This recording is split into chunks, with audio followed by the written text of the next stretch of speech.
Hello kababayan and hello YouTubers. I know I haven't made any updates. It's because there is no updates. Except recently. First I want to do a shout out to Doug Caruso and Edward Yuste.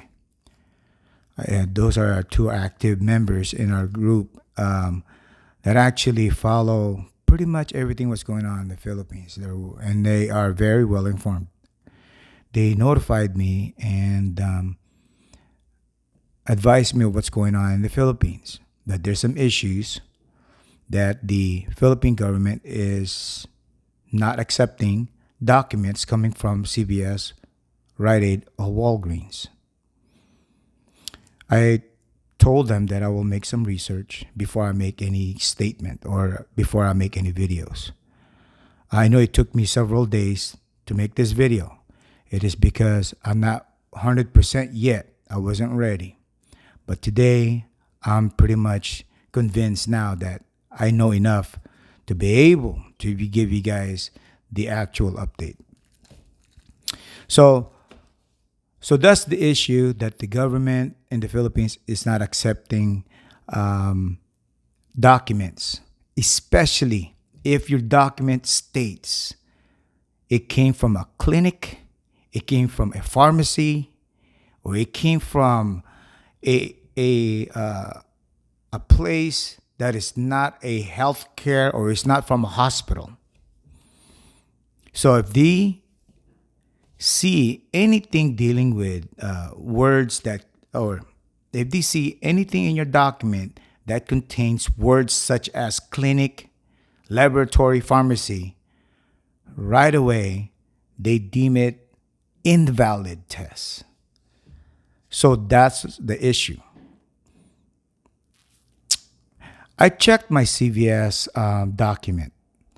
I took my RTPCR test from CVS.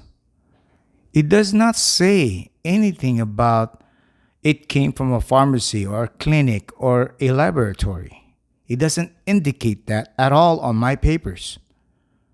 So what is this rumors that they're saying that if your document states that it is coming from a clinic, laboratory, or pharmacy, that they will reject it or deny it? I checked some of the documents from our group, from our channel, that they have, showed me, and none of their documents states that it came from a clinic, laboratory, or pharmacy. So I'm beginning to think that this rumors is not actually true. It doesn't hold water because most of the documents I've seen from our people in our channel, not one it says it came from a clinic or it came from a laboratory or it came from a pharmacy. It doesn't even indicate that. All it does is it just indicates that it's negative, and it indicates what kind of test it is. So maybe it's just rumors. So it's not even accurate. So anyways, let's move forward. So my document from CVS, it does not indicate that it came from a pharmacy or a clinic or a lab or laboratory. And they have accepted my COVID test. So let me give you guys a small tour of the Philippines, what actually happens once you land in the Philippines. So you have an idea what is going on, and maybe you can form your own understanding. Once you land in the Philippines, you'll be directed to sit in this, it's like a hallway. It's like a church hallway. And there's a bunch of chairs, and you guys sit there, and you guys will be summoned or beaconed to come up forward. And then, of course, you bring out your documents, and then you get to sit and talk to your Coast Guard. The Coast Guard will get your QR code, your information, and all that stuff that's relating to you. In that Coast Guard, a military personnel.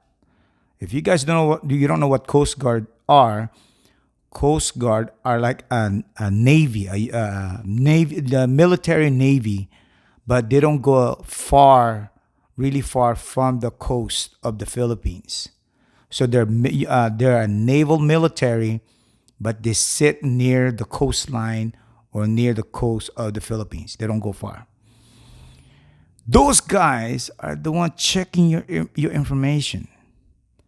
They're the one who are determining if your papers is valid or not. If they determine that your information or your certificate is not valid, then you'll be forced to do the 5-day quarantine in a hotel. Now you see the mistakes there. You see that error. You see that there's a disconnection.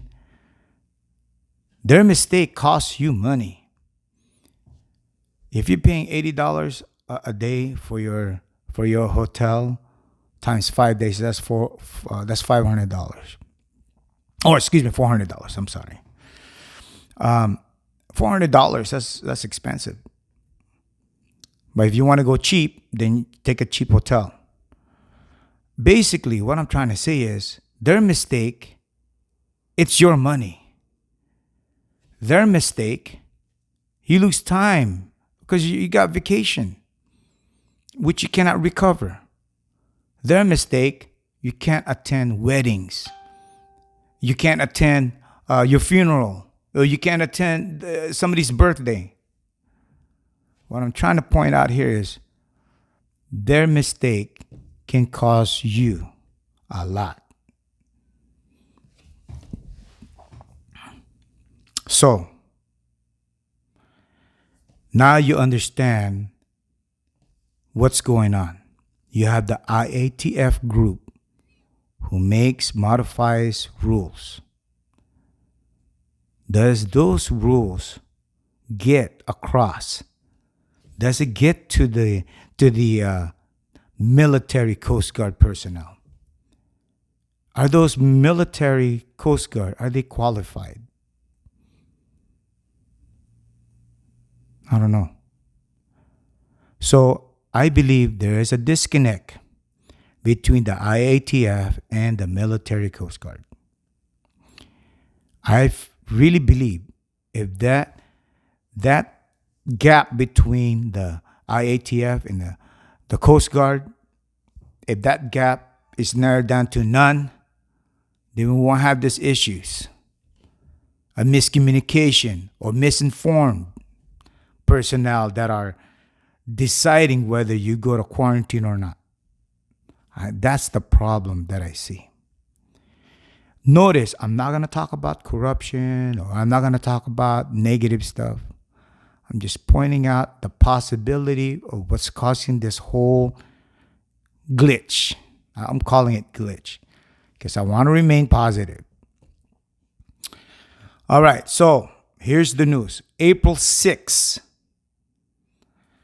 So April 6th, you have those group of people, the IATF. They had a meeting. And in the conclusion of their meeting, they said that the RTPCR test or the antigen tests, those two tests, let me repeat it because I mispronounced it. So April 6th, the IATF, after having their big meeting, they concluded that the RT-PCR test and antigen test, they will now accept, okay? Let me repeat that. Now they accept that if it's coming from a certified healthcare professional or healthcare facility or laboratory or clinic or pharmacy like CVS, RITE AID, and WALGREENS, they will now accept it. I hope whatever rules that they came up with now is going to get to the Coast Guard. It's going to get to the people that makes a decision whether you go to quarantine or not. That's what I'm hoping for. Because as long as there's a disconnect between the IATF and the qualified person that they have assigned to determine whether you go to quarantine or not, if there's still a disconnection, oh my God. You see what I'm saying? But I hope they'll fix this disconnection that I'm talking about. I hope that the left hand knows what the right hand is doing. That's all I'm asking. All right, so guys, so there's the news. So whatever you heard prior to this day about the Philippine government is no longer accepting CVS, Walgreens, or any clinics or RITE AID or any of that stuff, it's no longer true. The AITF made a rule that starting April 6th, anything that comes from pharmacy, clinic, laboratory, healthcare facility, certified from a certified healthcare professional, they will accept it now. I just want to remind the kababayans and the YouTubers that self-administered tests, they don't accept that. All right, so I don't want to be misunderstood. They don't accept self-administered testing antigen stuff. So you have to actually get tested by an independent facility. All right, guys. It's no use beating the dead horse right now. So it is what it is. Here, that's the news. If you have any comments, leave some comments, and please be patient. Give me some time to respond back. I have been working lots of hours, and I've been tired, so that's why it takes me a while to respond. All right, guys. Thank you, kababayan. Thank you, YouTubers. I'll see you again for the next update. Goodbye.